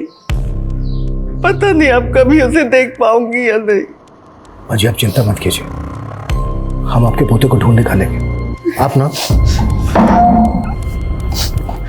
आप मुझे अपनी बात शुरू से बताइए। लक्ष्मण फरीदाबाद में नौकरी करता था। दादी जी आपके लक्ष्मण का फोन है, नीचे बात कीजिए। ला दे, इसे पकड़। हाँ बेटा लक्ष्मण, कैसा है तू? दादी आप खुद आके देख लो ना कैसा हूँ मैं। मुझे आपकी बहुत चिंता होती है। आप इस उम्र में अकेले कैसे रह पाती होगी? इससे तो अच्छा आप मेरे साथ रहो ना। अरे बेटा तेरी कोई बात टाली है जो अब टालूंगी? तो आप अपना सामान बांध लो, मैं टिकट भिजवा रहा हूँ और विजय से कह दूंगा वो आपको फरीदाबाद की ट्रेन में बिठा देगा और मैं यहाँ स्टेशन पे पिक करने आ जाऊंगा। पर वो आया नहीं। मैं 2 घंटे तक स्टेशन पे उसकी राह देखती रही। उसने अपने घर का पता भी दिया था मुझे, पर वहां ताला लगा था। आस पड़ोस वालों को भी नहीं पता कि लक्ष्मण कहाँ गया।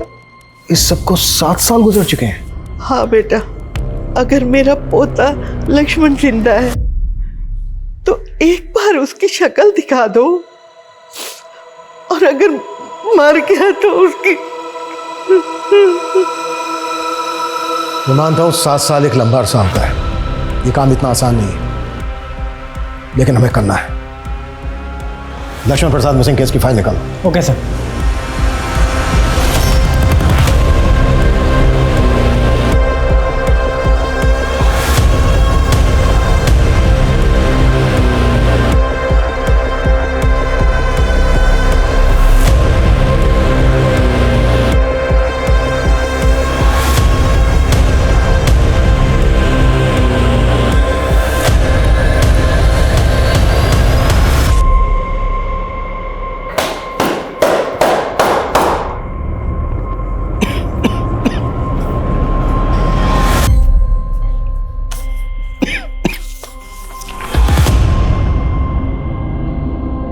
सर पूरा मोहल्ला छान मारा, लेकिन दोनों बच्चों का कहीं भी कुछ पता नहीं चल रहा है। हो सकता है सर दोनों बच्चे डर के भागकर कहीं छिप गए। कहीं छिप गए होंगे तो ढूंढ निकालो उन्हें। 10-11 साल के तो बच्चे हैं, कितने दूर गए होंगे? सर ये दोनों बच्चे काफ़ी शरारती थे। मेरा मतलब है घर के अंदर पटाखे फोड़ देना, किसी के धुले कपड़ों पर कीचड़ डाल देना, इस तरह की शरारतें वो अक्सर करते रहते थे। इस बार कुछ ज़्यादा ही आगे बढ़ गए। वैसे आग में मकरंद का काफ़ी अनाज जल गया। बच्चों ने गलती की है तो उसकी सजा उनके माँ बाप ही देंगे। हमारा काम है सही सलामत बच्चों को उनके घर वापस लाना। 10-11 साल के बच्चे अकेले घर से बाहर हैं, ये डरने वाली बात है। जितना जल्द हो सके बच्चों को ढूंढो। सर। विकास सर, ये लक्ष्मण प्रसाद मिसिंग केस की फाइल है। इंस्पेक्टर ज्वाला प्रसाद इस केस को देख रहे थे। इंस्पेक्टर ज्वाला प्रसाद से मिलो, इस केस की डिटेल्स लो और लक्ष्मण प्रसाद जिस मोहल्ले में रहता था उस मोहल्ले में लक्ष्मण प्रसाद के बारे में पूछताछ करो। जी sir. Excuse me sir. Hello,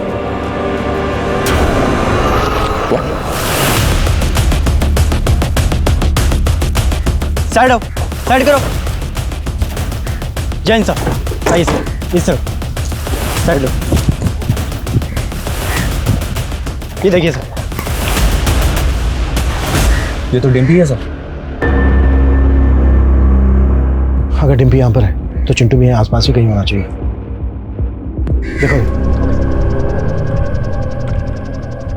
sir, बच्ची के फटे हुए कपड़े देखकर तो ऐसा लग रहा है कि जैसे किसी ने उसके साथ जबरदस्ती की। हो सकता है बच्चे गरीबी किया। ये जगह डिम्पी के घर से 3-4 किलोमीटर दूर है। इस सुनसान जगह पे डिम्पी अकेली अपनी मर्जी से तो आएगी नहीं। जाहिर सी बात है कुछ जबरदस्ती उसको लेकर आया होगा। Right sir. और अभी तक चिंटू का भी कुछ पता नहीं चला।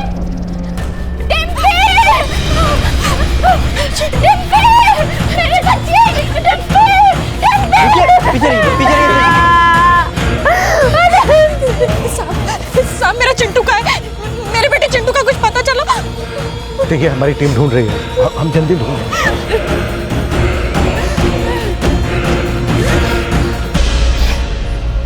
बढ़ गई ना कलेजे को ठंडक।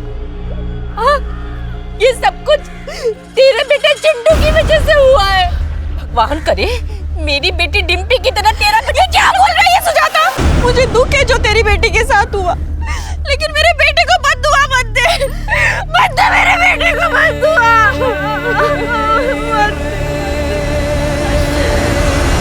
असल जिंदगी अगर एक रिकॉर्डेड वीडियो की तरह रिवाइंड हो पाती तो डिम्पी के साथ हुई दरिंदगी का चलचित्र किसी को भी विचलित कर देता। लेकिन अपनी बेटी की लाश देखकर जो डिम्पी के माँ पे गुजर रही थी, उसी खौफ से चिंटू के घर वाले भी सहमे नजर आ रहे थे। ये सवाल उनका ही नहीं, पुलिस का भी था कि आखिर चिंटू कहाँ था, किस हाल में था। लेकिन इस सवाल से पुलिस अनजान थी कि चिंटू डिम्पी को सीतापुर ले जाने की बात कर रहा था। आखिर सीतापुर में ऐसा क्या था जहाँ जाने के बारे में उन दोनों दोस्तों ने अपने घर वालों को भी नहीं बताया था? क्या उनके साथ हुए गुनाह की कहानी सीतापुर के सफर से जुड़ी थी, या ये किसी और ही गुनाह का सफरनामा था? अंकल, डिम्पी और चिंटू को तो कल मैंने पढ़ाई के बाद इस ओर जाते देखा था। बस एक नजर देखे थे साहब दोनों को। दोनों भागते हुए बल्लभगढ़ रोड की तरफ जा रहे थे। हाँ सर, ये दोनों बच्चे कल यहाँ आए थे, मैंने तो इनसे बात भी किया था। क्या कहा था उन्होंने? सीतापुर? नहीं बच्चा, हमें नहीं मालूम सीतापुर कहाँ पड़ता है। लखनऊ के पास ही है सीतापुर। तुम्हें मालूम है तो एक काम करो, यहाँ से बस पकड़ के लखनऊ चले जाओ, वहाँ से सीतापुर चले जाना। बस कहाँ से मिलेगी लखनऊ की? तुम लोग कहीं घर से भाग के तो नहीं आए हो? नहीं चाचा, हम घर से नहीं भाग के आए, हम तो बस जानकारी के लिए पूछ रहे थे। चल डिम्पी।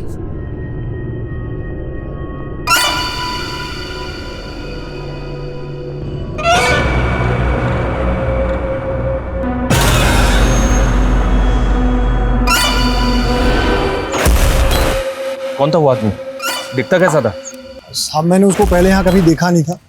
हाँ, दिखने में थोड़ा लंबा चौड़ा था, उम्र कोई 29-30 साल के आसपास रही होगी। तुम्हें शक्ल ठीक से आता है उसकी? स्केच बनवा सकते हो उसका? नहीं साहब, मैं उसका चेहरा तो नहीं बनवा सकूंगा। हाँ, लेकिन देखूंगा तो पहचान जाऊंगा। उसकी साहब मैं आवाज़ भी सुनूंगा ना तो भी पहचान जाऊंगा, क्योंकि वो कुछ शब्द जो है ठीक से बोल नहीं पाता था। एक कप चाय देना।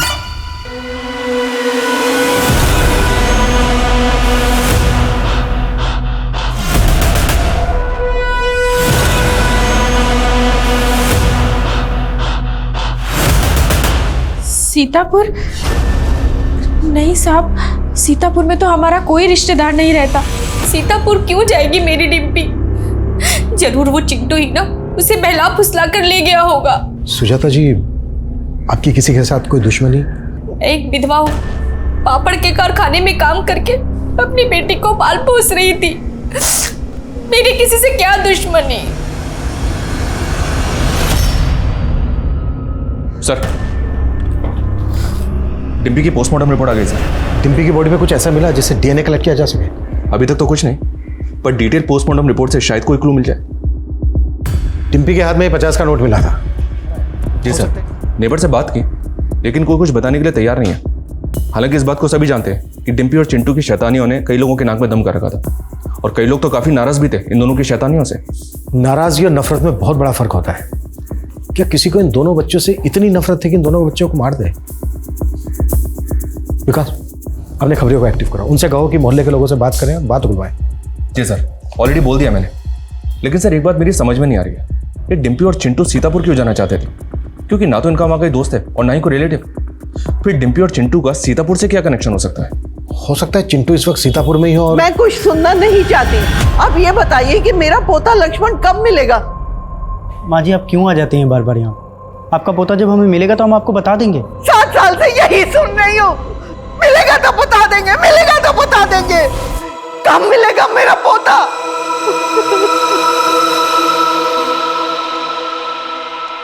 चिंटू को तुम ढूंढ रहे हो, साथ ही हमें लक्ष्मण प्रसाद मिसिंग केस पर भी ध्यान देना होगा। अपने खबरी नेटवर्क को एक्टिव करो, एटलीस्ट इन्वेस्टिगेशन शुरू तो हो।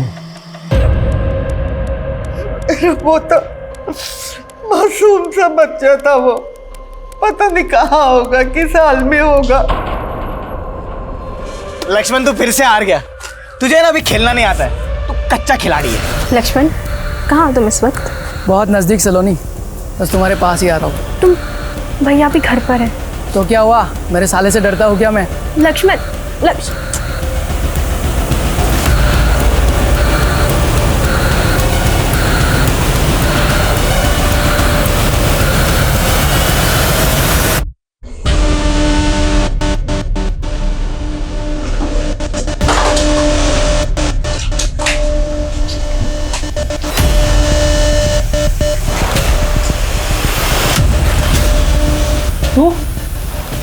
सलोनी का भाई है। नाम मत ले मेरी बहन का अपनी गंदी जुबान से, मुंह तोड़ दूंगा तेरा। सलोनी का भाई है ना, इसलिए तमीज से पेश आ रहा हूँ, वरना क्या करेगा तू? हाँ, बंदूक निकालेगा? भैया निकाल निकाल बंदूक निकाल।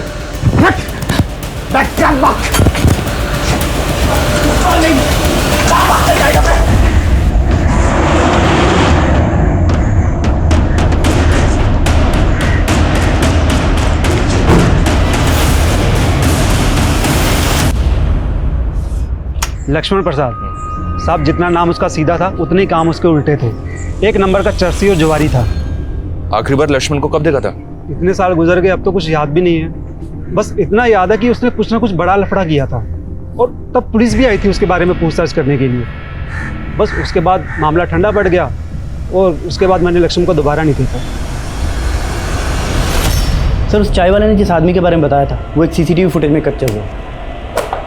मैंने उस चाय वाले को ये फुटेज दिखाया है, उसने कंफर्म किया है कि ये वही आदमी।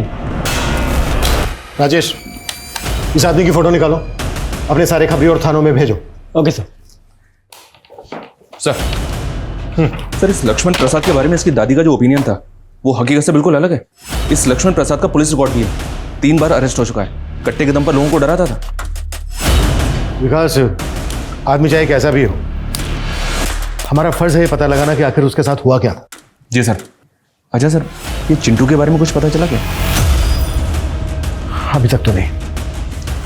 चिंटू और डिम्पी सीतापुर क्यों जा रहे थे ये उनके पेरेंट्स को भी नहीं पता है। शायद चिंटू के दोस्तों को पता हो सर, क्योंकि दोस्तों के आपस में कई राज होते हैं। एक काम करते हैं सर, चिंटू के दोस्तों को कॉन्फिडेंस में लेते हैं, उनसे बात करते हैं, शायद कुछ पता चले।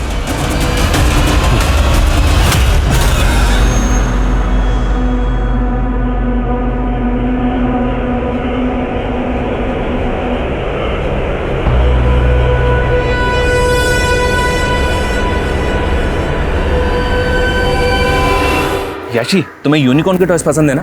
हाँ। अच्छा गोपाल, तुम बताओ, वेकेशन में इस बार कहाँ जा रहे हो? शिमला, मनाली, गोवा? मुझे तो कश्मीर जाना है क्योंकि वहाँ बर्फ है। Very good. अच्छा, एक और जगह है जिसके बारे में मैंने सुना है कि बहुत अच्छी जगह है, वो सीतापुर नाम है उसका। तुम्हें पता है क्या उसके बारे में? हाँ, मुझे पता है सीतापुर। उड़न दद्दू ने सीतापुर की कहानी भी सुनाई थी।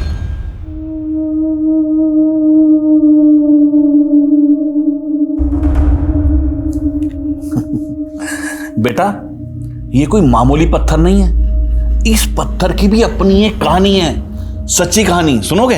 हाँ। चलो बैठो, मैं आपको कहानी सुनाता हूं। सब बच्चों सुनो। एक 2 मुंह वाला राक्षस था। पाताल लोक में उसने बहुत तबाही मचाई। पाताल लोक में तबाही मचाने के बाद वो भूलोक में आया। भूलोक में उसने एक लाल परी को देखा। लाल परी अपने माँ बाप की इकलौती लाडली थी।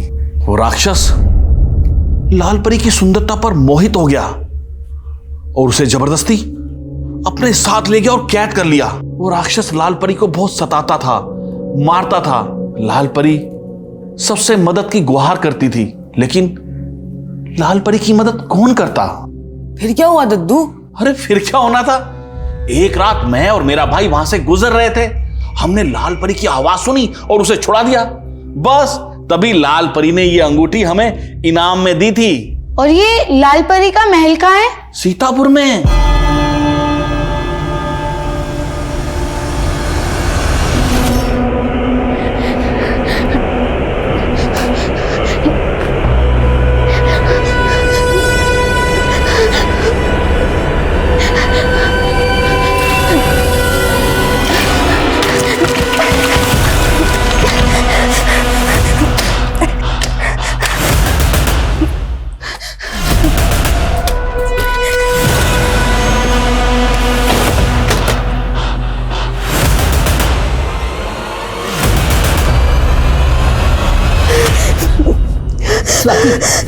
स्वाति बेटा, रो मत बेटा, सब ठीक हो जाएगा बेटा। स्वाति बेटा, तू चल चल मेरे साथ। मुझे पूरा यकीन है कि उस कमीने बादल की हरकत है। हम पुलिस के पास जाएंगे तो कितनी बदनामी होगी हमारी लड़की की, हम सबकी। अगर हम आज चुप रहेंगे ना तो कमीना बादल ऐसी हरकत किसी और लड़की के साथ भी करेगा। हम कुछ नहीं समझते, आप यहाँ आइए।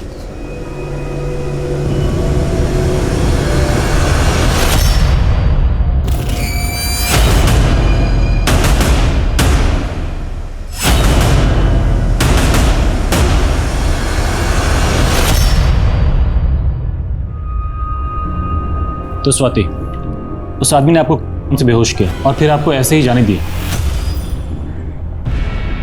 उसने आपको किडनैप किया क्यों था? ना तो उसने कोई पैसे की डिमांड की, ना ही कोई ज़बरदस्ती किया। अच्छा ये बताइए, आप उस आदमी को पहचानती हैं? कोई बॉयफ्रेंड है तुम्हारा? सर ये क्या बोल रहे हैं आप? माफ़ कीजिए लेकिन पूछना पड़ता है। ये आज के 5G जनरेशन के बच्चे हैं, वक्त से पहले बड़े हो जाते हैं, इसलिए मैं ऐसे सवाल पूछने पड़ते हैं। देखो स्वाति, हम तुम्हारी मदद करना चाहते हैं, ठीक ठीक सोच के बताओ। उस आदमी ने तुम्हें जिस जगह पे रखा था, तुम्हें पता है वो जगह कहाँ है? ठीक से याद नहीं सर। अगर वो जगह वापस देखूंगी तो पहचान लूंगी। दिनेश, इनको साथ में लेके जाओ। जिस एरिया में इनका किडनैप हुआ था वो सारा एरिया चेक करो, कोई सुराग तो मिलना चाहिए। सर मैं भी जाऊंगी स्वाति के साथ। ठीक है।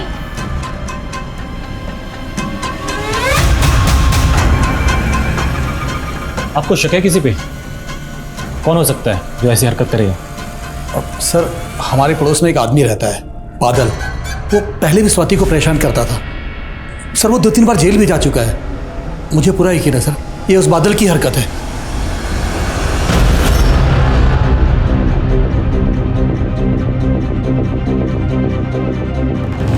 सर इस पूरे दद्दू पे तगड़ा शक है मुझे। गायब होने के दिन भी डिम्पी और चिंटू उसके घर गए थे और उसी दिन से ये पूरन भी गायब है।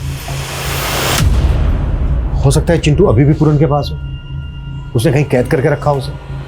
सर चिंटू का पता चल गया।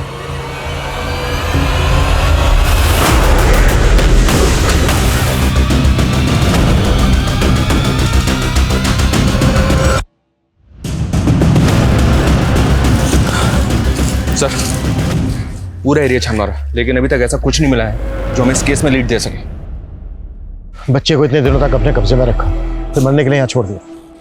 ये तो चिंटू की किस्मत अच्छी थी कि उसकी जान बच गई। अब तो चिंटू होश में आएगा, तभी पता चलेगा कि इसके पीछे कौन हो सकता है।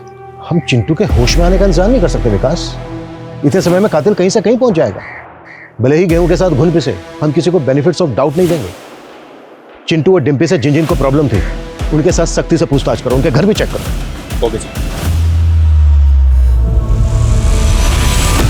बचा लो माँ। चिंटू देखो, पुनीता आंटी देखो, इसने मेरे डॉल के साथ क्या किया। चिंटू क्या किया ये? जाने दे ना पुनीता, कोई बात नहीं। पर भाभी इसने मेरी डॉल का नाम भी रखा है। क्या? मूंछ परी। मस्त नाम है ना, ऐश परी। आसपास के सभी मोहल्ले के लगभग सारे मकान दिखा चुके हैं हम स्वाति को, मगर अब तक ये बता नहीं पा रही है आखिर इसे रखा कहाँ गया था। सर आप उस बादल को पकड़िए, ये उसी की हरकत है सर। बादल को उठाया हमने, देखते हैं पूछताछ में क्या कुछ उगलता है। वैसे हमें तो शक है आपकी बेटी स्वाति भी कुछ छुपा रही है हमसे।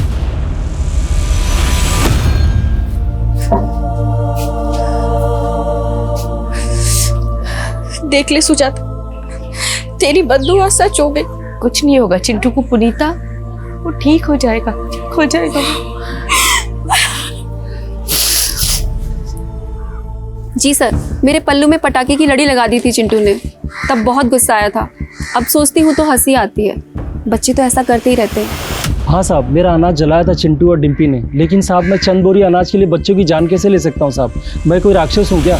साहब मैंने स्वाति का किडनैप नहीं किया था। स्वाति के बाप का कहना है कि तू स्वाति के पीछे पड़ा हुआ था। स्वाति जैसी चालू लड़की जो खुद लड़कों के पीछे पीछे घूमती है, मैं उसके पीछे क्यों पड़ूंगा? बकवास बंद कर और सच बोल। सर सच ही बोल रहा हूँ, अभी तो एक बॉयफ्रेंड भी बनाया स्वाति ने। बॉयफ्रेंड? क्या नाम है उसके बॉयफ्रेंड का? अर्जुन। स्वाति के साथ ही उसकी कोचिंग क्लास में पढ़ता है। आपकी बेटी स्वाति के किडनैपिंग का केस सॉल्व हो गया। ये अर्जुन आपकी संस्कारी बेटी स्वाति का बॉयफ्रेंड। जिस दिन ये सो कॉल्ड किडनैपिंग हुई थी, स्वाति अपनी मर्जी से इसके पास थी। अर्जुन तू बता, उस दिन ये आई थी तुमसे मिलने की नहीं?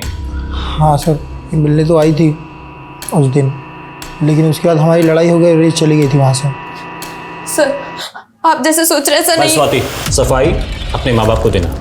आप लोगों की वजह से पुलिस का कितना टाइम बर्बाद हुआ है, एहसास है आपको?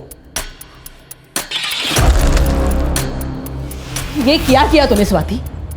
हमारी इज्जत का जरा भी ख्याल नहीं आया तुझे? नहीं माँ, ऐसा कुछ नहीं। आप मुझ पे विश्वास कीजिए। पापा आप तो। और डिम्पी की तरह उसके पास से भी 50 रुपए का नोट मिला। हेलो,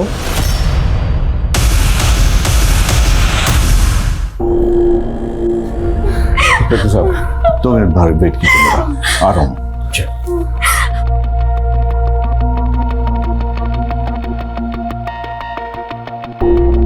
चिंटू को लगातार कई दिनों से सेक्सुअली मोलेस्ट किया गया है, जिसकी वजह से उसके प्राइवेट पार्ट्स में बहुत से जख्म हैं। शरीर के ये जख्म एक बार फिर भी भर जाएंगे, लेकिन उसके दिल और दिमाग पे जो चोट लगी है उसको भरने में काफी वक्त लगेगा। बेहतर होगा इस हादसे से जुड़ा कोई भी सवाल फिलहाल उससे आप ना पूछें। उससे इस केस में आपको फायदा हो ना हो, लेकिन उसके मेंटल हेल्थ को नुकसान जरूर हो सकता है और शायद वो नुकसान परमानेंट भी हो सकता है। ये जो भी कल्प्रिट है सर, आई एम श्योर इसने डिम्पी और चिंटू की तरह कई बच्चों को अपना शिकार बनाया होगा। पूरे चांसेस है।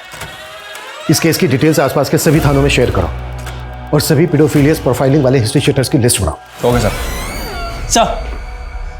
सर चिंटू और डिम्पी के मोहल्ले में रहने वाले दद्दू पूरन के बारे में एक इन्फॉर्मेशन मिली है सर। वो अपने आप को एक फ्रीडम फाइटर बताता है, लेकिन असल में वो एक हिस्ट्री शीटर है सर।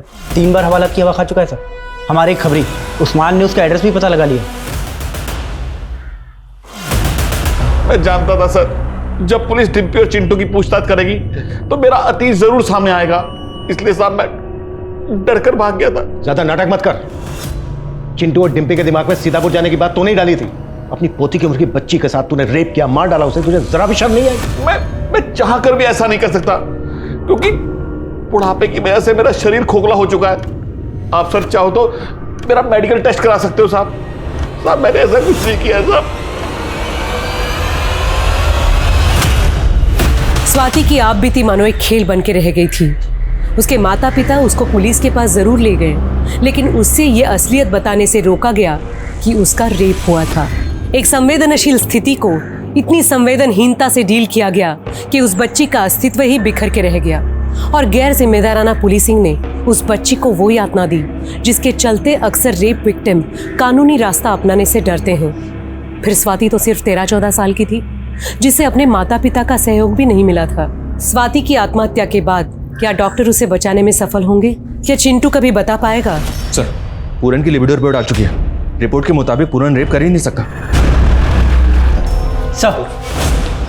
सर चाय वाले का फोन आया था। चिंटू और डिम्पी को जिस आदमी के साथ देखा गया था उसे उसी एरिया में दोबारा से देखा गया है।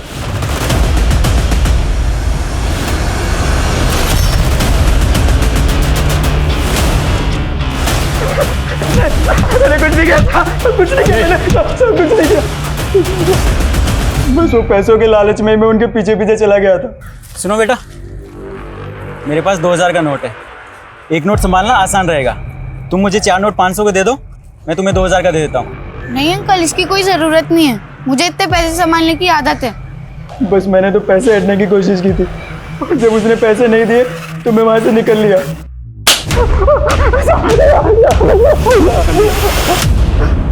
अजेश, कटास! मारो मुझे, मारो और मारो मुझे। मेरी तो सारी किस्मत ही खराब है। हमेशा गलत वक्त पर गलत जगह होता हूँ और मेरे साथ पहली बार नहीं हुआ। पहले भी पुलिस वालों ने झूठे इल्जाम में गिरफ्तार किया था। उधर से छूटा तो यहाँ आकर फंस गया। इस बादल की बात का ज्यादा भरोसा नहीं कर सकते सर। हाल ही में बादल को स्वाति नाम की एक लड़की को अगवा करने के जुर्म में अरेस्ट किया गया था और इस केस को जो ऑफिसर हैंडल कर रहा था उसने इस केस को रफा दफा करने की कोशिश की थी और इसी बीच स्वाति ने सुसाइड अटेम्प्ट किया। फिर क्या हुआ? सुसाइड अटेम्प्ट करने की वजह से मामला मीडिया में गर्मा गया। अभी इस केस की नए सिरे से जांच चल रही है और सर उस केस में ये बादल मेन सस्पेक्ट था। हमें स्वाति का केस स्टडी करना होगा। अगर दोनों केसेस में कुछ भी कॉमन तो हम एक साथ 2 केस सॉल्व कर लेंगे। पता करो स्वाति की बॉडी पे बाइट मार्क्स थे क्या? अगर थे तो डेंटल इम्प्रिंट निकलवाओ। Okay sir. मैंने चिंटू को हमेशा शरारतें करते, शोर करते देखा है। राधिका जी, आपका पोता लक्ष्मण गलत संगत में पड़ गया था। किसी झगड़े में वो किसी के पैसे नहीं लौटा पा रहा था। शायद उसी से बचने के लिए वो अंडरग्राउंड हो गया। मैंने आपसे झूठ बोला था कि लक्ष्मण साफ दिल का है। 1 नंबर का मतलब ही है मेरा पोता। उसके पास उसके पुरखों की लाखों की जायदाद है और उसके पास तो इतना पैसा है कि वो आराम से कुछ ना करके भी घर बैठे जिंदगी बिता सकता है, फिर ऐसे चुपचाप जिंदगी क्यों बसर करेगा? राधिका जी, आप हमें लक्ष्मण के बारे में और कुछ बता सकती हैं जिससे उसके बारे में पता करने में हमें आसानी हो? उसकी पीठ पे एक चोट का निशान है जो बचपन में उसे लगी थी। मैंने कितनी बार बताने की कोशिश की, लेकिन किसी ने मुझ पर भरोसा ही नहीं किया। तुम्हें जो बताना है हमें बताओ, हम तुम्हारी हेल्प करने के लिए आए। उस आदमी के बारे में, उस जगह के बारे में तुम जो कुछ भी जानती हो, प्लीज हमें बता दो। जिस घर में मुझे किडनैप करके रखा गया था, उस घर के बगल वाले घर से अक्सर लोगों के हंसने की आवाजें आती थी। उस तरह की फिल्मों की आवाजें भी आती थी। उस आदमी ने तुम्हें कुछ पैसे दिए थे स्वाति? हाँ, 50 का एक नोट दिया था। खाने के बॉक्स पर तपन टिफिन सर्विस लिखा हुआ था। ले खा ले।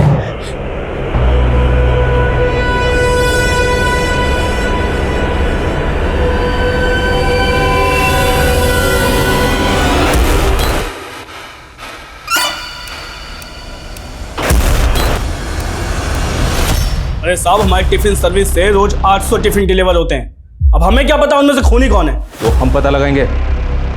तुम्हारे जितने भी कस्टमर्स हैं ना, सबकी डिटेल्स हमें दो तुरंत, वरना तुम अगला टिफिन लॉकअप में खाओगे। ठीक है साहब। सर, पूरी एरिया का पिछले 7 साल का क्राइम डेटा स्कैन किया। मोलेस्टेशन के 200 केस रिपोर्ट हुए हैं, जिनमें 30 मर्डर शामिल है और 50 से भी ज़्यादा विक्टिम आज भी मिसिंग है। ये सारे तो रिपोर्टेड केसेस हैं। ऐसे और भी बहुत से केसेस होंगे जो रिपोर्ट ही नहीं हुए, लेकिन इस सबका तपन टिफिन सर्विस से क्या कनेक्शन हो सकता है? क्योंकि सर, इन सभी जगहों पर जहाँ मोलेस्टेशन हुआ है, वहाँ पर ये तपन टिफिन सर्विस ही डिलीवरी करता है। जहाँ जहाँ पर तपन टिफिन की डिलीवरी होती है, उन सारी एरियाज पर नजर रखो। जरूरत पड़े तो सारे कस्टमर्स का प्रोफाइल निकालो।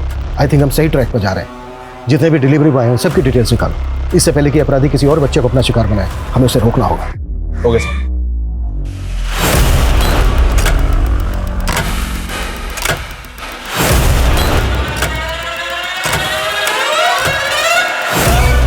सर, हमने जब केस की प्रोफाइलिंग की तो पता चला कि पिछले 1 साल में अजरौंदा, नीलम नगर, सेक्टर 15 और बीके हॉस्पिटल, इन सारी एरियाज में रेप के कई सारे केसेस रिपोर्ट हुए। एक डिलीवरी बॉय को जब मैंने पैसे दिए तब उसने इन्फॉर्मेशन दी। मेरी बहन सेक्टर 15 में रहती है। सेक्टर 15 में? जी सर। तो उस एरिया में तुम डिलीवरी करते हो? नहीं, वहाँ भी गिरिंदर ही डिलीवरी करता है। बीके हॉस्पिटल और नीलम नगर भी उसी के एरिया में आता है सर। और इन सारे एरियाज में एक ही आदमी डिलीवरी करता है सर, गिरिंदर। उसका पता मिल गया हमें? उठाते हैं साले को। मूव। ये झूठ है साहब। मैंने किसी का रेप नहीं किया, ना ही किसी को मारा है। आप ऐसे ही फंसा रहे हो मेरे को। फंस तो तू पहले ही चुका है। तेरे डेंटिस्ट से हमने तेरा डेंटल रिकॉर्ड भी निकाला। टिम्पी के हाथ पे जो बाइट मार्क था वो भी मैच हो गया। अब तो कबूल नहीं भी करेगा ना, तो भी हम ये अच्छी तरह से साबित कर सकते हैं कि मासूम बच्चों को अपनी हवस का शिकार बनाने वाला वो तू ही है। तेरे लिए बेहतर यही होगा कि कबूल कर ले, नहीं तो तेरे सारे दांत तोड़। बताता हूँ। उन बच्चों के साथ मैं ही करता था। पैसे देके उनका मुंह बंद कर देता था ताकि वो किसी के सामने मुंह नहीं खोले।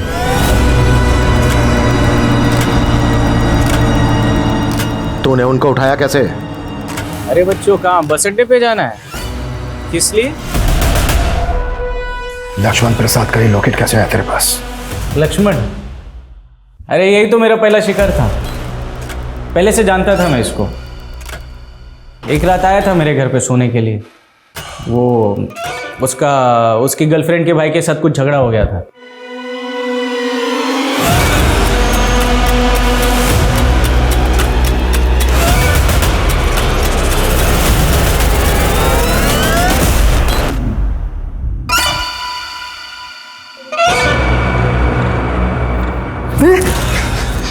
साले क्या कर रहा है? देख, मूड बन गया, बिगाड़ मत। हाँ, आजा। अब तक कितने बच्चों के साथ किया ये सब? कुछ याद नहीं, मतलब कभी गिना ही नहीं। फिर भी 100 बच्चों के साथ किया होगा। हाँ, अब 50-55 को मैंने ऐसे ही जाने दिया घर के। 20-25 को मारना पड़ा और रोने लग गए थे, चिल्लाने लगे थे ना, इसीलिए। राजेश, इसकी चीख मुझे मेरे केबिन तक सुनाई देनी चाहिए। साले को।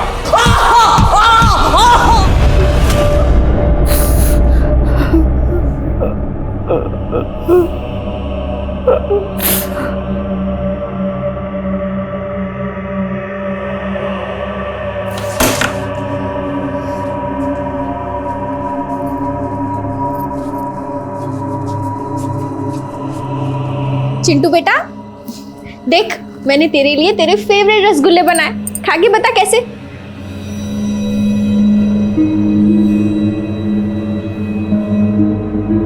गिरिंद्र की गिरफ्तारी के बाद ऐसे ऐसे गुनाहों के पिटारे खुले जिन्हें पिछले 7 सालों में ठंडे बस्ते में डाल दिया गया था। और गिरिंद्र के कई विक्टिम्स तो ऐसे थे जिन्होंने पुलिस कंप्लेंट भी नहीं दर्ज करवाई थी। और इतनी बड़ी तादाद में ऐसे हीनियस क्राइम करने वाले गिरिंद्र को अपने किए का रत्ती भर भी पछतावा नहीं था। अदालत ने इसे rarest of the rare case मानते हुए गिरिंद्र को फांसी की सजा सुनाई है। ये केस हमें गिरिंद्र जैसे अपराधियों से सतर्क रहने का सबक भी देता है, क्योंकि हमें अक्सर पता ही नहीं चलता कि हमारे आसपास कब ऐसे अपराधी किसी मासूम को घात पहुंचाने की ताक में होते हैं। हमें अपने बच्चों को इस तरह शिक्षित करना होगा कि वो गुड टच और बैड टच का फर्क समझ पाएं। हमें उन्हें वो माहौल देना होगा जहां वो हमसे खुल के अपनी परेशानियां बांट सके। अब मैं सोनाली कुलकर्णी आपसे विदा लेती हूँ। फिर होगी मुलाकात एक नए और चौंका देने वाले केस के साथ। देखते रहिए क्राइम पेट्रोल सतर्क। जय हिंद। क्राइम पेट्रोल के और भी दिलचस्प कहानी देखने के लिए हमारे चैनल को सब्सक्राइब करें और बेल आइकॉन दबाना न भूलें।